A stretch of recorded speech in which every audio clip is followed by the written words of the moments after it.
On voyait que les Américains devaient marcher sur leur fierté et leurs principes. Une liberté de penser. Mais il le fait d'une façon particulièrement grossière et maladroite. Une force internationale. Et même, on va plus loin. Luc Laliberté. C'est le moment de parler de politique américaine avec l'ami Luc Laliberté, notre spécialiste en politique américaine en résidence. Luc, le gouvernement est à quelques jours, quelques heures de la paralysie aux États-Unis. Qu'est-ce qui se passe? Ben écoute, on était sur le point de s'entendre. Donc, on a fait état hier de divisions qu'il pouvait y avoir entre les républicains eux-mêmes, puis bien sûr de ce fameux bras de fer entre républicains et démocrates. Et qui s'invite au Congrès aujourd'hui, celui que les démocrates surnomment le coprésident des États-Unis, Elon Musk. Et ce serait la visite d'Elon Musk qui est venu mettre un peu d'eau dans le gaz. Le message qu'Elon Musk passerait présentement aux républicains, c'est on ne veut pas bouger. Et idéalement, il ne se votera rien tant et aussi longtemps que Donald Trump ne sera pas de retour à la présidence. Bien sûr, le 20 janvier 2025. Donc, c'est un branle-bas de combat. L'entente, semble-t-il, on l'avait. Et on a jusqu'à samedi pour y parvenir.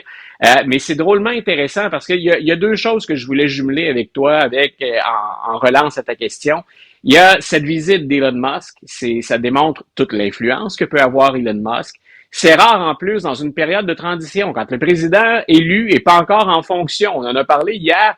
C'est un peu long, cette période tampon où on a deux présidents, finalement. Celui qui exerce la fonction et l'autre qui arrive, dans ce cas-ci, à toute vapeur, à toute vitesse.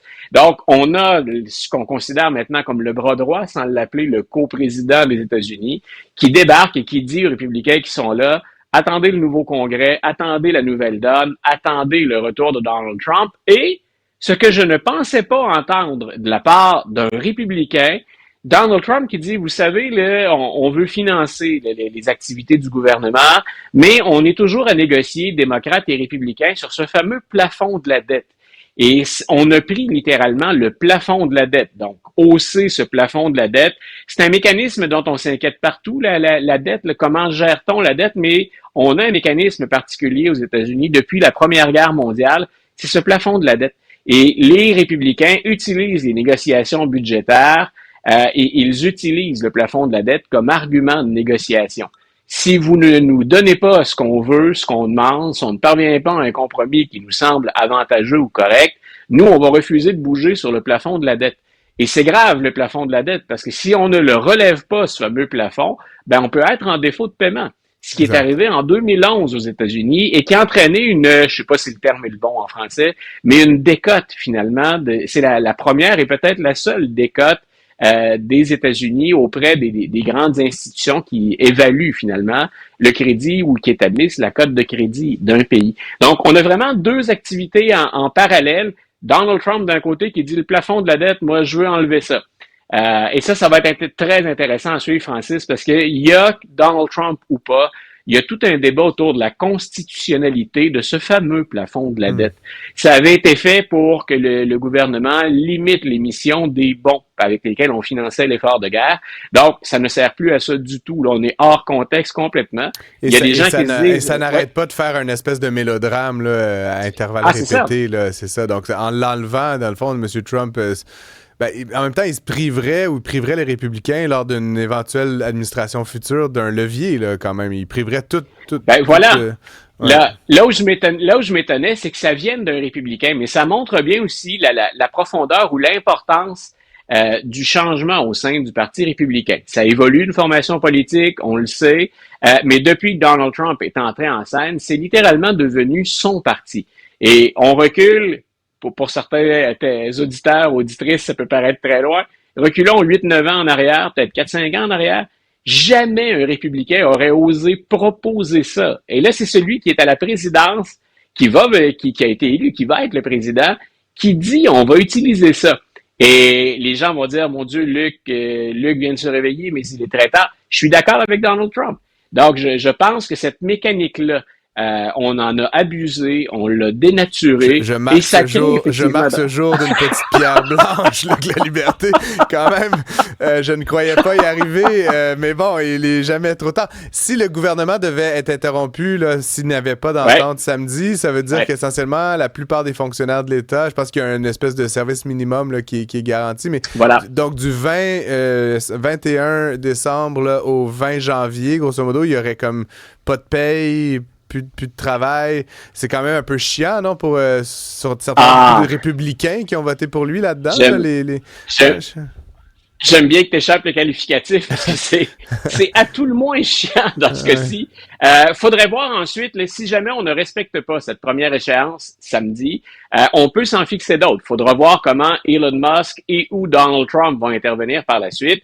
Mais c'est certain qu'il y a un grand nombre de fonctionnaires qui vont se retrouver sans travail parce que pas de budget, pas de paye. C'est aussi simple que ça aux États-Unis. Donc, il y a des services d'urgence, il y a des services, l'offre minimale qui, elle, va se poursuivre, mais tous les autres ne reçoivent pas de paye tant et aussi longtemps qu'il n'y a pas de budget. Donc, on est dans la période des fêtes, c'est Noël, c'est le Nouvel An. Si c'est vrai qu'on a l'intention d'aller jusqu'à la sermentation de Donald Trump, ça fait donc ni plus ni moins qu'un mois de salaire qui va être coupé. Ces gens-là vont retrouver, bien sûr, leurs avoirs par la suite.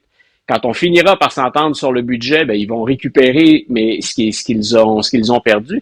Mais ça fait quand même un mois, dans certains cas, littéralement sur la paille. Donc, oui, c'est particulièrement désagréable. C'est contre-productif pour les services aux citoyens aussi. Donc, il y a pas. Pensons juste au tourisme, par exemple. Les parcs nationaux aux États-Unis, c'est financé par le gouvernement fédéral. C'est-à-dire qu'on ferme littéralement dans certains États, une très, très grande source de revenus. Et ce n'est qu'un exemple parmi d'autres. Mais donc, il y a déjà, on le voit, Donald Trump, on le sait, depuis sa réélection, il va pas se contenter d'entrer en scène lentement mais sûrement. Il exerce des pressions très fortes et je répète, c'est lui qui a dit « je ne veux pas de cette entente-là » et qui a échappé, c'est peut-être un ballon d'essai, mais qui a dit « moi, le plafond de la dette, je suis prêt à enlever ça. Associons plafond de la dette et budget, faisons sauter le plafond de la dette. » Et j'ai hâte d'entendre les républicains. Les démocrates, je prévois un peu la réponse, mais ce sont les républicains que j'ai hâte d'entendre pour qu'on comprenne bien ou qu'on saisisse bien à quel point ce parti-là a changé dans les dernières années.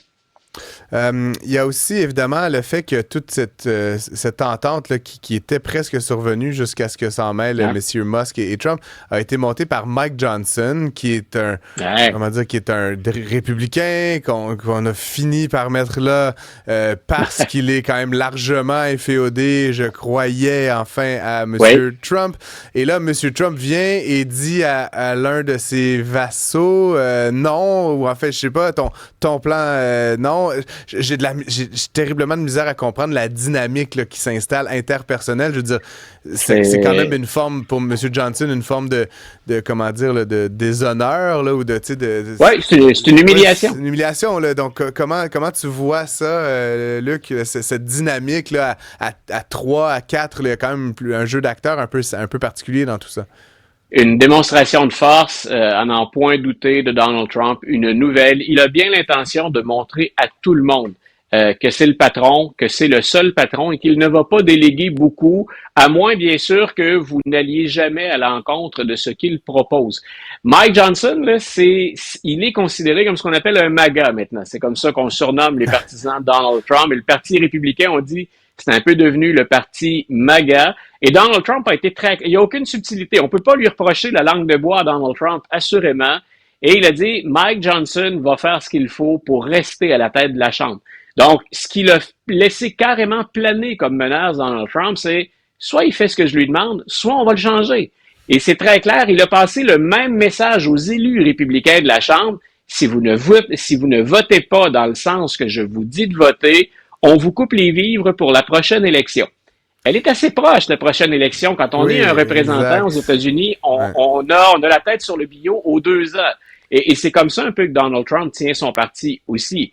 Vous êtes avec le grand patron ou vous n'avez pas les sous nécessaires pour être réélu. Ouais. Ça explique pourquoi il y a un grand nombre de républicains, d'ailleurs, qui ont quitté le Sénat et la Chambre. On l'oublie, mais il y a toute une vague, là, des portes tournantes de candidats chez les républicains. Donc, c'est très clair. On entend, le parti, c'est le mien maintenant, et je vais vous faire respecter la volonté de ce parti sur lequel j'ai un quasi-contrôle total. Je suis pas certain que ça va très bien finir, mais en tout cas, Luc, La Liberté, c'est toujours un plaisir de te parler. On se retrouve demain à la même place, même heure pour la suite des aventures américaines. Bonne fin de journée. Bye. Toi aussi.